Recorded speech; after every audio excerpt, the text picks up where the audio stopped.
Coba buka lah deh. Halo, assalamualaikum. Selamat sore, Medan. Kembali lagi dengan kita berdua di setiap hari Rabu di acara Selamat Sore Medan ya. Benar. Hari ini kayaknya hari yang ditunggu-tunggu sama Tribuners. Kayak kita berdua. Karena ada berita tentang di berita pertama itu kayaknya hot nih kayaknya nih. Apa tuh? Kita langsung ke berita pertama nih Kak. Tentang apa tuh, Dek? Coba. Berita pertama tentang polisi telah menetapkan 2 orang tersangka, yakni sebagai tersangka dalam kasus penggerudukan gerai mie gacoan di Jalan Sisingamangaraja, Kota Medan. Kini kedua tersangka bernama Rifki Aulia alias Oge yang merupakan Ketua Pemuda Pancasila Kecamatan Medan Kota dan Rija Afdila telah menjalani proses hukum. Setelah kedua tersangka menyerahkan diri kantor polisi, pengolahan gerai gacoan sebagai korban malah meminta polisi agar mendamaikan kasus tersebut. Hal ini disampaikan oleh Romi Tampu Bolon selaku kuasa hukum dari gerai gacoan. Berarti istilahnya gerai gacoan ini mau damai aja ya, nggak mau jadi lebih panjang lagi, jadi gitu kan. Kami dari pihak perusahaan menginginkan kepada Bapak Kapolrestabes Medan dan khususnya Bapak Kasat Reskrim Polrestabes Medan untuk memberikan ruang, bukan uang ya Kak, memberikan ruang, memberikan suatu cara supaya permasalahan ini bisa dimediasi atau dilakukannya restoratif justice, kata Romi kepada Tribun Medan Rabu 1 Oktober 2023. Kok Oktober? Ini kan November ya? Mungkin yang kemarin. Iya kan, 1 November nih. Salah nih yang ngetik nih. Siapa yang ngetik nih? Memang ia menyampaikan bahwa memang benar pihaknya telah membuat laporan resmi kepada pihak kepolisian setelah digeruduk oleh puluhan anggota Pemuda Pancasila beberapa waktu lalu. Namun, Romi mengaku pihaknya tidak ingin memperpanjang kasus tersebut karena memang kita nggak mau memperpanjang dan memang dari perusahaan seperti itu. Kita akan berdamai sesuai dengan perusahaan karena perdamaian itu memang sudah dilakukan, sebutnya. Lebih lanjut, dikatakannya bahwa pihaknya juga akan mencabut laporan resminya agar kasus tersebut selesai. Nah, coba kita lihat aja dulu yuk, cek videonya, cekidot. Penangkapan oleh Satreskrim Polrestabes Medan terhadap pelaku yang datang melalui operasi usaha kita. Dari Pak Hukum, menyikapi ini bagaimana? Terima kasih kepada rekan-rekan media sekalian. Kami mengapresiasi kepada pihak kepolisian yaitu Bapak Kapolres, Bapak Kapolrestabes Medan dan terutama Kasat Reskrim Polrestabes Medan yang telah sangat cepat untuk perkara ini, dan saat ini kedua tersangka lagi dalam pemeriksaan di Polrestabes Medan. Tapi kami dari pihak perusahaan sendiri menginginkan kepada Bapak Kapolrestabes Medan dan khususnya Bapak Kasat Reskrim Polrestabes Medan untuk memberikan ruang, untuk memberikan suatu cara supaya permasalahan ini bisa dimediasi atau dilakukannya restorasi justice. Sekian dan terima kasih. Jadi kita meminta untuk berdamai juga Ya, alasannya Bang? ya karena memang kita nggak mau perpanjang, memang dari perusahaan seperti itu. Sebelumnya perusahaan mengatakan polisi tidak bekerja, tidak ini. Nggak ada pernah kita menyampaikan seperti itu. Tapi ada buat laporan resmi Bang perusahaan ini ke polisi. Ada kemarin resmi. Tapi kok memilih berdamai kita Bang setelah ditangkap pelaku? Ya kita kan berdamai itu sesuai dengan perusahaan, karena perdamaian itu ya memang udah dilakukan perdamaian. Bukan karena ada intimidasi Bang? Tidak ada intimidasi. Dalam hal ini tidak ada intimidasi.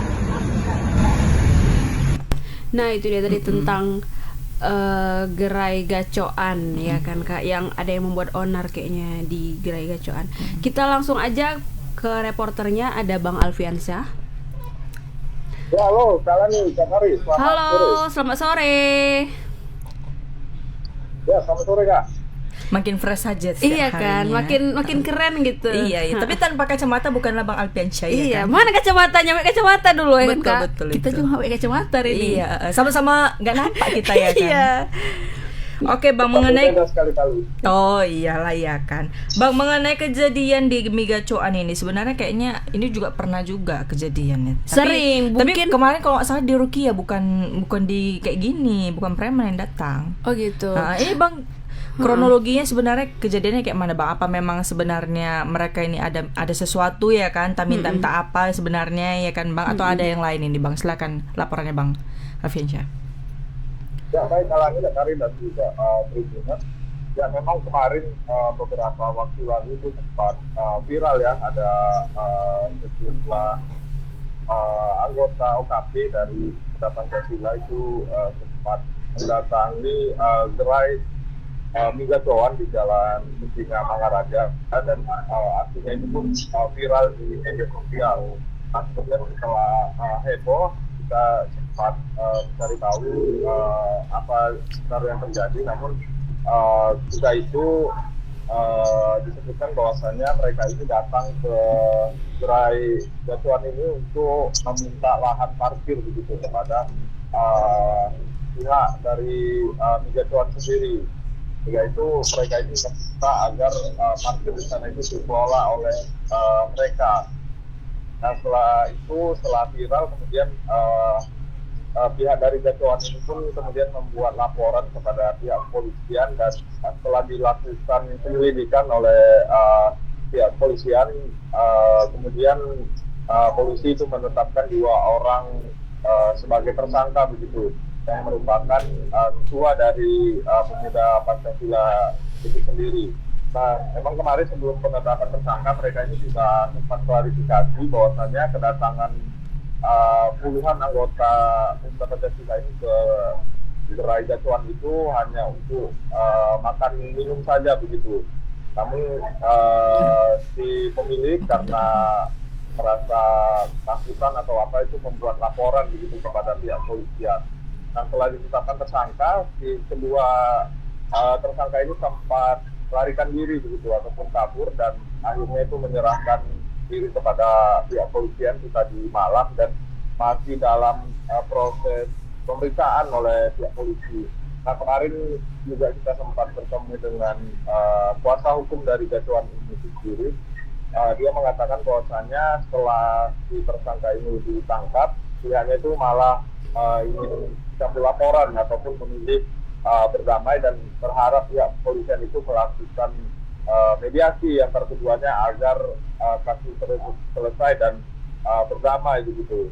Namun polisi sampai saat ini masih melakukan proses hukum kepada si kedua tersangka ini, dan belum diketahui secara pasti ini apakah keduanya ini sudah berdamai atau belum. Namun menurut dari kuasa hukum Migacoan ini, mereka itu alasan memilih berdamai itu agar permasalahannya selesai dan tidak ingin terjadi lagi keributan, begitu kan? Oke Bang, apakah di gerai-gerai gacoan lain adanya terjadi seperti ini juga Bang? Ya, sejauh ini belum ada ya informasi terkait di gerai yang lain itu apakah terjadi hal serupa atau tidak. Namun kemarin ini memang karena videonya itu viral Kak, ada rombongan dari Pancasila ini yang datang ke gerai itu sehingga membuat heboh begitu. Oke Bang, mereka datang itu membawa senjata tajam atau gimana Bang?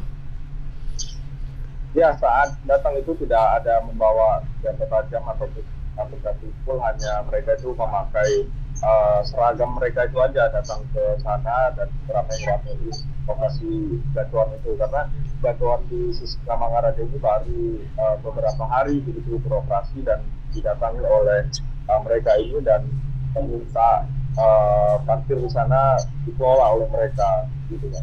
Oke Bang, dari laporan warga sekitar di daerah situ Bang, kan pasti kan banyak juga nih mereka mempunyai usaha. Apakah usaha mereka juga dibuat seperti ini Bang sama kelompok Pemuda Pancasila? Ya, untuk terkait itu belum ada ya Kak laporan hingga sampai saat ini terkait apakah usaha-usaha lain di sekitar itu juga sempat didatangi. Sampai saat ini belum ada laporan ke kita Kak. Oke. Oke, Bang, kalau boleh tahu ada nggak sih mungkin setelah kejadian ini ada intimidasi yang mungkin teror atau apa mungkin yang dilakukan PP ini, Bang?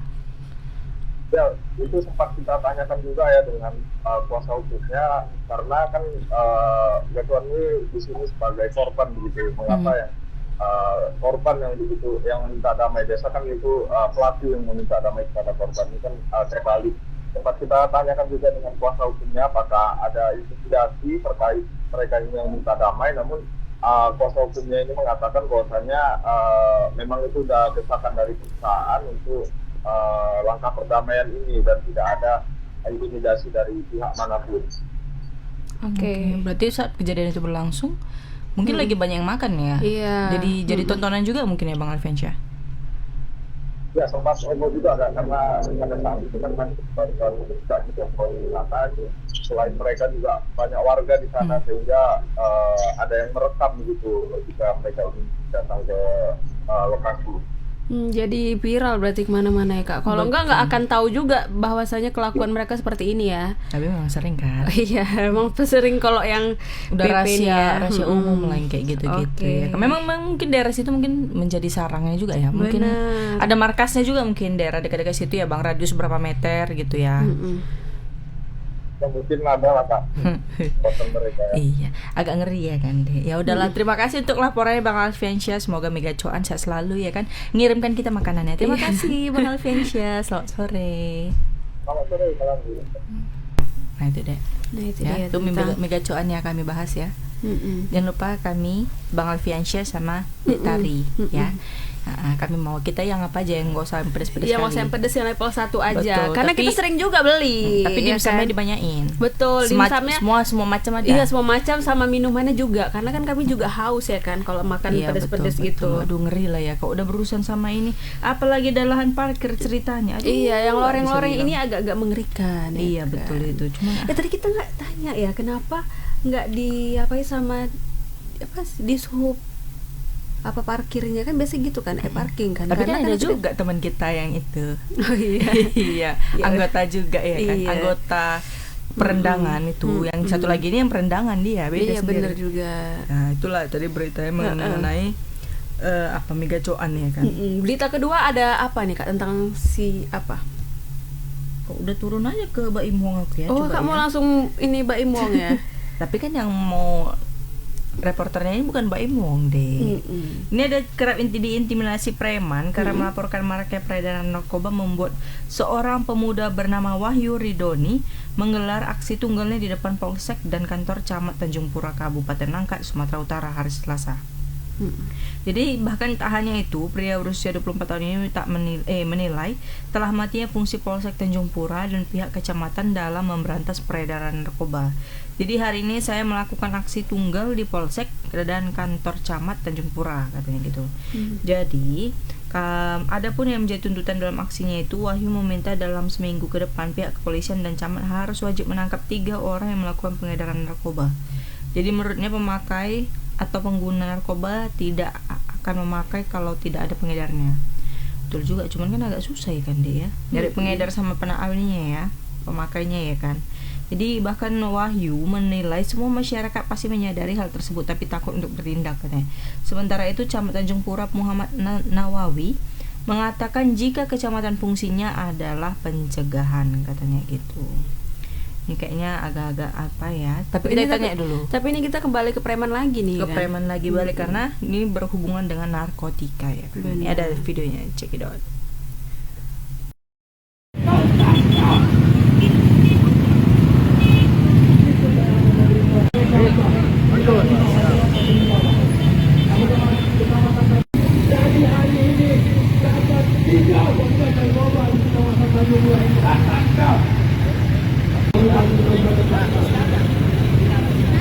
Apakah orang ini yang kita agung-agungkan? Kecamatan Tanjung Pura, saya harap Aksi kita hari ini Bang. Oke Bang, hari ini saya Wahyu Ridhoni Bang melakukan aksi tunggal Bang terhadap peredaran narkoba dan penyalahgunaan narkoba di Kabupaten Langkat, khususnya itu di Tanjung Pura Bang. Karena apa? Tanjung Puranya sentral peredaran narkoba Bang. Jadi saya selaku abang-abang mereka dari generasi muda Bang, saya berharap bahwa generasi muda ini memiliki pelita bangsa Bang. Saya mau generasi muda ini dijaga, tidak terhindarlah dari narkoba-narkoba ini Bang. Karena makin maraknya narkoba dan tidak ada penegasan dan penangkapan peredaran narkoba dalam Kecamatan Tanjung Pura ini Bang. Udah sampai di mana tingkat keresahan masyarakat terhadap peredaran narkoba sini? Tingkat keresahan masyarakat Bang, hari ini di malam minggu kemarin orang yang melaporkan ke Polsek itu Bang terhadap gangguan-gangguan itu diintimidasi oleh oknum-oknum oknum premanisme Bang. Itu dibalikkan tempat dan dilempari rumah-rumahnya Bang. Itu Bang. Artinya pelapor diintimidasi sama preman ya Bang. Oke, tuntutannya ini apa nanti Bang? Tuntutannya Bang, kami berharap dalam seminggu ke depan Bapak Kepolisian dan Bapak Kecamatan itu harus wajib mendapat 3 oknum peredaran yang mengedarkan narkoba itu ditangkap Bang. Pengedar ya, bukan pemakai ya? Pengedar Bang, terutama pengedar Bang. Karena apa? Pemakai ini yang tidak bisa memakai kalau peredaran yang ada Bang. Ya itu. Oke, sejauh ini titik-titik mana Bang yang paling banyak ini peredaran narkobanya? Titiknya Bang di setiap kecamatan yang desa dan kelurahan di Kecamatan Tanjung Pura ini pasti ada Bang peredaran tersebut Bang. Tak menjadi rahasia umum lagi dan semua masyarakat pasti menyadari itu dan mereka takut Bang karena apa? Ada intimidasi dari premanisme yang membackingi peredaran narkoba tersebut Bang. Tahu nggak peristiwa ibu itu? Hari ini baru ini dapat saya temukan Bang. Mungkin inilah ketika aksi ini orang akan melaporkan bahwasannya orang akan berani Bang. Karena suara rakyat adalah suara Tuhan Bang. Nah itu dia Kak tentang preman tadi lagi juga ya. Kita langsung aja ke reporternya, ada Bang Anil. Halo, selamat sore Bang Anil. Halo, selamat sore Kak Tari dan Kak Lani. Oke Bang, mengenai kejadian ini kembali lagi ke narkotika dan preman ini Bang. Nah kalau boleh tahu Bang, ini kronologinya gimana sehingga kok balik ke Mega Cuan lagi ya beritaku ya dia. Tunggu ya Bang. Nah sehingga ini peredaran narkoba ini membuat pemuda bernama Wahyu Ridhoni ini menggelar aksi tunggalnya ini Bang. Apa yang menjadi motivasi dia sehingga ini pengen gitu menggebrak gitu Bang soal narkotika ini? Silakan laporannya Bang Anil. Baik Kak Lani dan Kak Tari, jadi memang menurut Wahyu Ridhoni ya yang merupakan warga desa Payapupuk itu memang menilai hingga sampai saat ini menurutnya di Kecamatan Tanjung Pura baik hampir di setiap desa maupun kelurahan itu sudah ini yang maraknya peredaran narkoba sehingga ia memberanikan dirinya sendiri melakukan aksi tunggal itu di depan Polsek maupun kantor camat Tanjung Pura. Jadi dia itu berorasi tunggal ingin menyampaikan aspirasinya terhadap peredaran narkoba yang begitu maraknya di Kecamatan Tanjung Pura. Seperti itu Kak Lani dan Kak Tari. Namun dia coba menyampaikan beberapa tuntutannya di mana memang dia meminta kepada pihak kepolisian khususnya Polsek Tanjung Pura dan pihak kecamatan nanti itu saling berkoordinasi untuk memberantas peredaran narkoba yang ada di Kecamatan Tanjung Pura seperti itu, dan dia meminta kepada pihak kepolisian dalam waktu 1 minggu ke depan ini ya, setidaknya ada 3 itu pengedar yang ditangkap seperti itu. Itu tuntutan beliau. Namun jika nantinya tuntutan tersebut tidak dilakukan, ia pastikan juga akan melakukan kembali aksi tunggalnya ini di Polsek maupun di Kecamatan Tanjung Pura. Atas aksi yang dilakukan oleh Wahyu Ridhoni ini memang membuat sejumlah masyarakat yang melintas di sekitaran lokasi itu sempat ini ya istilahnya menjadi pusat perhatian masyarakat yang melintas, sehingga memang terjadi kemacetan terkait aksi yang dilakukan oleh Wahyu Ridhoni. Begitu juga dengan Camat Tanjung Pura yang memang sempat kita jumpai, sempat kita minta keterangannya. Muhammad Nawawi mengatakan memang pihak kecamatan itu sendiri sifatnya itu melakukan pencegahan berupa sosialisasi kepada masyarakat. Dan yang melakukan tindakan pertama itu aparat penegak hukum dalam hal ini pihak kepolisian. Begitu ia mengatakan pihak kecamatan nantinya akan berkoordinasi untuk melakukan penangkapan peredaran narkoba yang ada di Kecamatan Tanjung Pura. Seperti itu Kak Lani dan Kak Tari. Oke Bang, jadi apa tanggapan dari Kapolsek Tanjung Pura setelah Bang apa namanya nih membuat orasi lah istilahnya, Bang, orasi tunggal ya? Siap, jadi memang pihak Polsek Tanjung Pura sendiri, baik Polsek maupun itu Polresnya sendiri, Polres Langkat, memang sudah kerap berulang kali ya melakukan penangkapan di Kecamatan Tanjung Pura. Memang hampir dominan setiap penangkapan pedagang narkoba itu memang terjadi di Kecamatan Tanjung Pura, di mana artinya memang Kecamatan Tanjung Pura sendiri itu sudah marak sekali pedagang narkobanya. Namun demikian mereka akan tetap nanti akan berkoordinasi dengan pemerintah daerah sendiri akan melakukan penindakan seperti penangkapan bandar ataupun pengedarnya seperti itu, Pak. Oke Bang Anil, kira-kira kalau misalnya dibilang si Tanjung Pura ini sering terjadi ini, memangnya karena mungkin melewati jalan lintas atau jalan penghubung Sumatera atau memang gimana makanya itu jadi pintu utama masuknya narkoba ini, atau memang sebenarnya bandarnya ini yang nggak dapat ya kan, dipegang dan dijaga baik-baik Bang, gimana tuh Bang? Jadi memang status seperti kita sampaikan memang Kecamatan Tanjung Pura sendiri memang merupakan kota yang memang itu berada di jalan lintas Sumatera, khususnya Medan pada Aceh, Kak. Jadi ini menjadi kota juga menjadi pusat peredaran narkoba yang mana itu ada beberapa kurir yang seperti beberapa waktu yang lalu kita beberapa kali memberitakan terhadap tangkapan pihak kepolisian. Memang kurir-kurir yang berasal dari Aceh itu memang kerap menurunkan barang-barang seperti narkoba itu jenis sabu maupun ganja itu di Tanjung Pura, dan inilah yang diduga sampai saat ini adanya beberapa bandar-bandar narkoba yang berada di Kecamatan Tanjung Pura, sehingga inilah yang membuat Wahyu Ridoni ini menilai bahwasanya adanya maraknya peredaran narkoba di Tanjung Pura seperti itu, Pak. Makanya informasi yang kita peroleh memang belum dirilis atau diberitakan ke media. Beberapa waktu yang lalu sendiri Polres Langkat sendiri aja baru mengamankan 4 orang kurir itu narkoba jenis sabu dari asal Aceh itu seberat 1 kilogram yang ditemukan di Desa Lalang, Kecamatan Tanjung Pura. Jadi ini memang membuktikan bahwasanya di Tanjung Pura sendiri itu adanya ya, dan ini menjadi PR juga sih sebenarnya bagi pihak kepolisian terhadap bandar maupun pengedar. Namun itu juga yang disampaikan oleh dari Kasat Narkoba Polres Langkat sendiri, tidak bisa kita menuding seseorang itu apakah dia pengedar ataupun bandar dengan bukti yang kuat seperti itu. Tapi meski demikian mereka tetap menerima informasi dari masyarakat bahwasanya ada dugaan peredaran narkoba di beberapa desa ataupun kelurahan yang ada di Kecamatan Tanjung Pura, seperti itu Pak Abid. Kalau boleh tahu Bang, sampai sekarang update-nya kira-kira untuk pemakai sendiri itu adakah anak-anak berusia di bawah 17 tahun gitu Bang?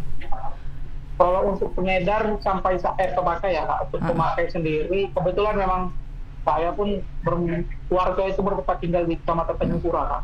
Jadi keluarga dari ayah kebetulan tinggal di Tanjung Pura. Bahkan kalau kita tanya tadi di bawah 17 tahun itu ada, Kak. Bahkan bukan pemakai sih, bahkan pengedar sudah masih kecil, masih berusia di bawah 10 tahun pun ada, Kak, yang digunakan oleh masyarakat ini sebagai pengedar.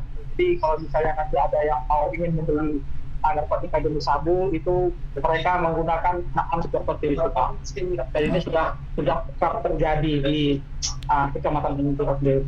Oh, berarti memang harus segera diatasi ya Bang, seperti ini biar jangan semakin banyak pengedar-pengedar di sana ya. Tapi kan kalau semakin banyak orang pakai narkotika, otomatis tingkat kriminalitas juga makin tinggi nih Bang. Sama ya. Itu berarti terjadi juga kayak perampokan, pencurian, mungkin sampai pembegalan mungkin di sana meningkat juga Bang. Kalau pembegalan ya masih tidak terlalu meningkat ya Kak, tapi kalau pencurian itu selalu ada memang Kak. Tidak cuma di Kecamatan Tanjung Pura, bahkan di kecamatan yang ada di Kabupaten Langkat, Kak. Namun kalau untuk di Tanjung Pura sendiri memang itu maraknya narkoba memang Kak. Saat ini kalau kita bilang sudah berada di zona merah seperti itu Kak, kalau menurut informasi yang kita peroleh dari beberapa warga yang ada di Tanjung Pura. Oke, kira-kira dari pihak kepolisian sendiri Bang ada nggak sih mungkin akan melakukan penindakan mungkin kepada bus-bus yang bawa paket gitu Bang, atau mungkin sekali-sekali razia lah ya kan Dek ya kan, jangan razia helm aja tiba-tiba di Betul. sudut gang gitu kan, agak ngeri kan Bang tiba-tiba bawa kayak gitu. Nah ada nggak sih melakukan tindakan kayak gitu Bang, atau mungkin slow-slow aja, santai-santai aja Bang? Seperti yang tadi saya sampaikan Kak, beberapa waktu yang lalu, belum sampai seminggu memang mereka sudah ada melakukan penangkapan itu di Desa Lalang, di mana pada saat penangkapan itu ditemukan 1 kilogram sabu yang dibawa oleh pelaku berasal dari Kota Banda Aceh, Pak. Nah, jadi polisi pun sendiri sudah berulang kali melakukan penindakan, namun saja itu tadi masih belum ditemukannya bandar-bandar besarnya lah.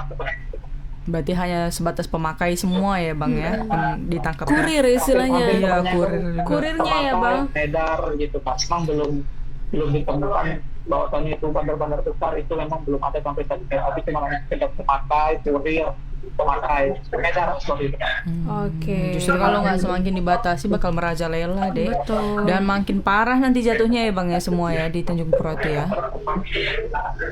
Ya udahlah kalau gitu. Berarti satu pencegahan, iya kan kayak gini sering terjadi sering melakukan patroli mungkin ya. Yang kedua itu penyuluhan. Yang paling penting ya kan Bang, mungkin ke sekolah-sekolah, ke perkecamatan ya kan, pentingnya dan mengerikannya bahaya narkoba nih. Terima kasih informasinya buat Bang Anil. Kita tunggu untuk laporan selanjutnya, semoga Tanjung Pura itu bebas dari narkoba. Terima kasih Bang. Selamat sore Bang Anil.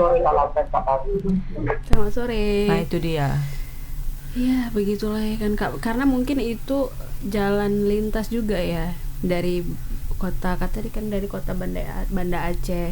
Dan tadi ada yang kedapatan membawa 1 kilogram sabu ya kan, baru dapat sama Sarapan pihak bubur kepolisian. Hah? Sarapan bubur. Mungkin Sabu. juga. Sarapan bubur. Semoga cepat diatasi juga lah. Tapi kayaknya ya kan, kayak payah gini. lah kalau kita nggak dapat bandarnya nggak akan bisa. Tiba-tiba bandarnya nanti ini aktif dia di sosial media. Iya kan. Iya Lagi kan? slow-slow dia, ya kan. Betul. Terus pamer Lagi harta. santai-santai. Atau mungkin ya dia kan? nggak ada di Medan pun. Iya. Atau Nggak ada mungkin di Tanjung juga. Pura kok, Medan pula. Ya memang. Pasti dia di luar negeri. Iya ya dong.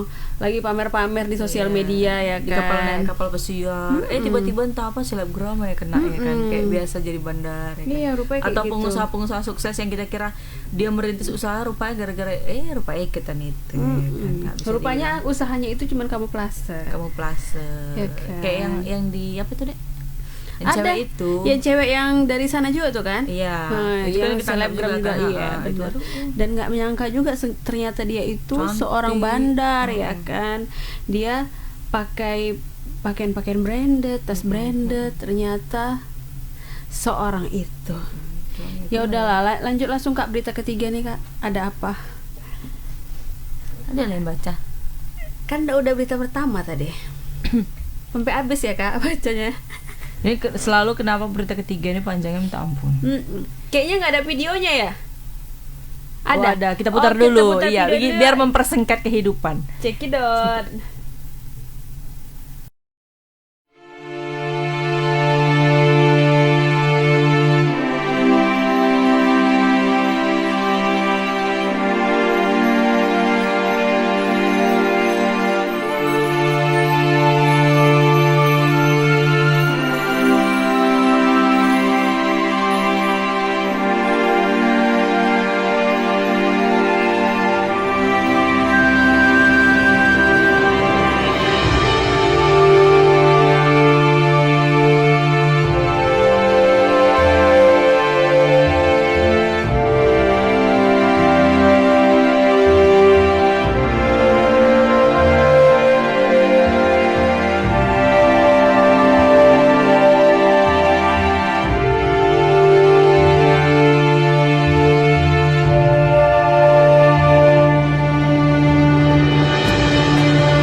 Nah itu dia tentang Mbak Imwong ya yang Mbak Imwong. sepertinya dia mendownload atau bukan mengklik kena ya, retas dia data dia lewat ada yang WhatsApp, orang yang mengirim pesan dan dia atau mungkin isinya pinjam 100.